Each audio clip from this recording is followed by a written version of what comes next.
Salut l'équipe. Coucou. Voilà, dernier lundi normalement, enfin pour l'instant, avant de reprendre. Lundi prochain, on réouvre nos portes, c'est trop bien. Bon, on va vous faire quand même la dernière petite semaine, on va vous faire vos petites séances habituelles. Voilà, et on est hyper content là de vous retrouver lundi.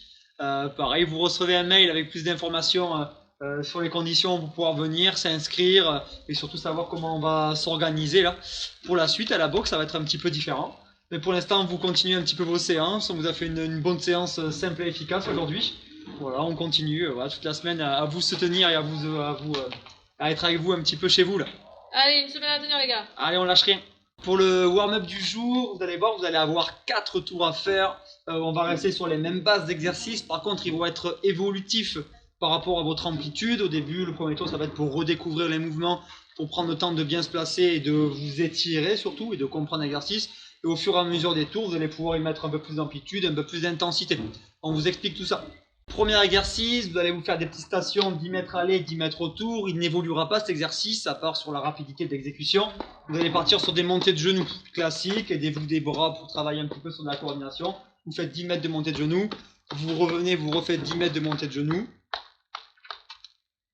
Et derrière, vous enchaînerez sur encore un aller-retour 2 fois 10 mètres, mais cette fois talon-fesses. Pareil, pas d'évolution sur cet exercice, si ce n'est le rythme que vous allez y mettre sur vos 2 allers-retours. Troisième exercice, on va jouer un petit peu sur votre mobilité de votre chaîne postérieure. Au début, ça ne sera pas en activation, vous allez juste rester tranquillement sans rebond. Moins je suis souple, plus j'écarte les pieds, plus je suis souple, plus je peux rapprocher vos pieds. Il peut y avoir déjà une évolution sur les 4 tours par rapport au rapprochement des pieds. Et premier tour, on vous conseille de ne pas mettre de mouvement, juste s'habituer, commencer à étirer tranquillement avec le souffle sur une trentaine de secondes votre chaîne postérieure. Et au fur et à mesure, deuxième, troisième et quatrième tour, vous pourrez amener des petits rebonds devant les pieds, milieu des pieds, puis derrière les pieds. Et toujours pareil, en gérant votre souplesse par rapport à l'écartement de vos pieds. Quatrième exercice est sur aussi 30 secondes. Vous allez faire des Snoopy push-up, yoga push-up ou chien tête en bas et chien tête en haut. Pour ceux qui le maîtrisent, une pompe, un chien tête en bas, et à vous de jouer sur les 30 secondes. Première, on reste longtemps sur de l'étirement, on prend vraiment le temps de descendre de la pompe, et surtout concentrez-vous sur votre souffle, c'est juste le premier tour, un démarrage. Sur le deuxième, troisième et quatrième tour, vous pouvez mettre un peu plus de rythme et moins prendre le temps de vous étirer, voire même faire des doubles push-up sur chaque Snoopy push-up. Vous enchaînerez avec un petit peu de mobilité sur la position de squat. Premier tour, vous pouvez juste rester en bas, position assise, pied complètement à plat au sol, on ne décolle pas le talon. Vous pouvez jouer de bouger un petit peu à droite, un petit peu en avant, en arrière, droite-gauche, pour travailler sur votre cheville et travailler un petit peu sur le relâchement des articulations et préparer vos articulations aussi au squat. Tour numéro 2, vous pouvez mettre des petits rebonds, voire même faire quelques squats, remonter et descendre pendant ces 30 secondes. Troisième et quatrième tour, vous pouvez très bien faire soit des petits squat jumps, soit la marche du canard, toujours en gardant les genoux à l'extérieur. Attention de ne pas rentrer vos genoux sur la marche du canard et vous faites l'application talon-pointe pour travailler sur ça. Que ce soit sur la marche du canard ou sur les squats jump, attention de ne pas complètement vous relancer en bas du squat. Toujours une posture fière et toujours du tonus musculaire dans les cuisses. Pour finir, vous prendrez votre corde à sauter, vous partirez sur 1 minute de practice de corde à sauter. Un conseil, premier et deuxième tour, enchaînez que sur des simples, faites des changements de rythme, des changements de pied, travaillez un petit peu sur votre coordination avec le sourire, et surtout ne vous prenez pas la tête sur les doubles, surtout si vous commencez à les faire. De troisième et quatrième tour, vous pouvez commencer à faire des doubles si vous avez envie, travailler sur du double saut, double tap, pardon, des petits exercices techniques. Le but de ce warm-up n'est pas forcément de comprendre et de mieux faire ces DU, mais de vraiment avoir un échauffement cardiovasculaire. Petit 2, on va préparer la rentrée des classes là pour lundi prochain. Je vous propose une petite capacité aérobie pour ceux qui peuvent le faire. Je vais vous montrer comment l'adapter. Dans tous les cas, on partira dans l'esprit, vous ferez 6 séries de 400 mètres de run, ceux qui ont la distance tant mieux, avec 1 minute de récupération. On va pouvoir adapter ces 400 mètres de run avec 2 minutes de course à pied. 400 mètres est égal à peu près à 2 minutes plus ou moins pour tout le monde. Donc vous pouvez adapter 2 minutes de course à pied dans votre jardin, à vous d'adapter le rythme. Vous pouvez partir aussi sur 10 montées de genoux, 10 jumping jack, et pendant 2 minutes, vous faites 10 montées de genoux, 10 jumping jack, 10 montées de genoux, 10 jumping jack, un petit AMRAP 2 minutes, 6 fois AMRAP 2 minutes sur ces 2 mouvements. Ou alors vous pouvez vous faire du mountain climber, tout exercice cardio, voire vous pouvez vous faire même un petit 6 fois 2 minutes de corde à sauter. Par contre, attention aux mollets, gardez-en un peu pour le WOD, attention aux périostites pour certains. Le but est de faire 6 fois 2 minutes, un peu de cardio, de fractionner avec 1 minute de récup.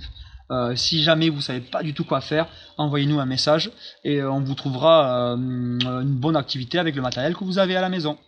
Pour les mouvements du jour, vous aurez 3 mouvements aujourd'hui proposés dans le WOD. Premier mouvement, vous allez avoir des DU, donc des doubles sauts à la corde. Très simple comme d'habitude, vous allez voir, je vous expliquerai comment adapter le nombre de répétitions suivant votre niveau. Mais dans tous les cas, sur le mouvement, aujourd'hui, ça va être de l'intensité pure, c'est un fort time. Donc on vous propose peut-être de s'échauffer en essayant de travailler les doubles. Mais sur le WOD, c'est quelque chose que vous maîtrisez pour vraiment créer de l'intensité de travail. Deuxième exercice du goblet squat. Donc vous allez travailler sur des squats avec une charge en gobelet, c'est-à-dire l'action de l'avoir en contact ou au moins au niveau du sternum. Vous n'avez pas le droit d'avoir l'objet plus bas que la poitrine, vous devez le garder dans les 2 mains ici. Pas le droit de le poser sur l'épaule ou de le mettre sur la tête. Et vous allez travailler sur un squat classique, on brise la parallèle en bas des cuisses, les hanches sous les genoux, on remonte extension complète des genoux et des hanches. Inspirez en descendant, voire en apnée en descendant, soufflez en remontant, hyper important, ça va être des séries longues. Et vous devez garder le poids au niveau de la poitrine. Troisième et dernier mouvement du jour, les handstand push-up. Pensez que les handstand push-up, ça commence bras tendus. Si vous commencez la tête sur le abmat ou sur le sol et que vous commencez par un handstand push-up, le premier ne sera pas valide. Vous devez partir bras tendus. Derrière, vous descendez tête en contact, puis les fesses, puis vous descendez les genoux. Et bien sûr, c'est du keeping, donc aidez-vous des jambes pour forcer le moins possible avec les épaules. Sur les handstand push-ups, pensez aussi à verrouiller les coudes et puis aussi passer la tête, engager la tête sur les épaules, entre les épaules pour valider votre répétition. Même si des fois il n'est pas vraiment demandé de verrouiller la tête, faites-le à l'entraînement. Comme ça, si un jour je vous le demande ou on vous le demande, vous ne serez pas surpris et surtout vous saurez le faire. Adaptation des handstand push-up, les pike push-up, à vous de trouver une surélévation de vos pieds, plus c'est haut, plus c'est dur. Mais vous pouvez aussi avoir ce mouvement-là, les pieds complètement au sol. Et comme pour les handstand push-up, vous allez créer un triangle, tête en contact avec le sol, on commence bras tendu, la tête devant les mains et pas à l'intérieur des mains. Et là, vous serrez fort les abdos et les fesses et vous poussez dans vos bras et vos épaules pour retendre les bras et engager comme les handstand push-ups en finition la tête entre les épaules. Pensez vraiment à gainer votre dos et vos abdos et surtout à monter les fesses et avoir le kiki bien serré pour les filles si vous avez les cheveux longs. Dernière adaptation des handstand push-ups classiques, les push-ups sur les pointes de pied ou sur les genoux. Toujours pareil, vous commencez bras tendus, contact de la poitrine au sol, mais pas des hanches ni des cuisses. Puis vous retendez les bras, jusqu'à avoir une extension complète des bras, main au-dessus des épaules. Petit conseil sur les push-ups, c'est éviter de trop écarter pour ne pas luxer l'épaule, c'est moins dur parce que justement vous utilisez moins vos muscles. Rentrez vos mains sous les épaules et rentrez vos ailes sur les côtes, les coudes sur les côtes. Ça sera plus dur musculairement, mais au contraire, tant mieux, vous vous développerez musculairement et vous n'engagerez pas votre articulation. Pour finir la séance, metcon du jour, le petit WOD, ça va être un fort time, une seule fois réalisé le plus vite possible. Et vous allez commencer par 100 DU ou 200 simple under. J'ai oublié de marquer SU à la suite, ce sera des simple under, vous doublez les simples sauts, bien sûr. Par contre, si vous galérez un petit peu avec les DU et que vous voulez les bosser, commencer par exemple, je sais pas, je commence le crossfit, j'ai un peu les DU, je fais les 20 premiers DU et je finirai derrière sur 160 simples, d'accord, ou alors vous dites j'en fais que 50 DU et j'en ferai que 50. N'hésitez pas à en faire quand même un petit peu, même si vous finissez par des simples, mais que ça dure pas non plus 10 minutes. Derrière, vous enchaînerez avec 75 goblet squats, comme on l'a vu. Trouvez-vous un poids avec ce que vous avez à la maison. Un gobelet, c'est souvent avec du kettlebell, mais si vous avez une dumbbell ou une bouteille d'eau, un pack d'eau ou un sac, c'est toujours pareil, mais toujours en contact de la poitrine. Et vous devez en faire 75. Le poids approximatif aujourd'hui serait été 16 kg pour les garçons et 12 pour les filles. Ne dépassez pas trop avec du poids supplémentaire et essayez de vous approcher de ces répétitions. Derrière, vous enchaînerez avec 50 handstand push-ups. Comme les DU, vous pouvez très bien commencer avec des handstand push-ups, mais si vraiment le travail est trop difficile, que le mouvement se dégrade et que ça commence à être un petit peu dangereux pour vos articulations, vous pouvez très bien finir avec des pike push-ups, voire finir avec des push-ups. Le but sera de garder un mouvement qui sera efficace et sur lequel il y aura du rendement. Je m'explique un peu plus. Vous commencez avec des HSPU parce que vous commencez à les avoir. Travaillez technique vraiment sur le mouvement. Mais si au bout de 15-20, vous êtes plus technique, vous n'en passez même pas 2 à la suite, vous enchaînez avec des pikes push-up, quitte à finir avec des push-up.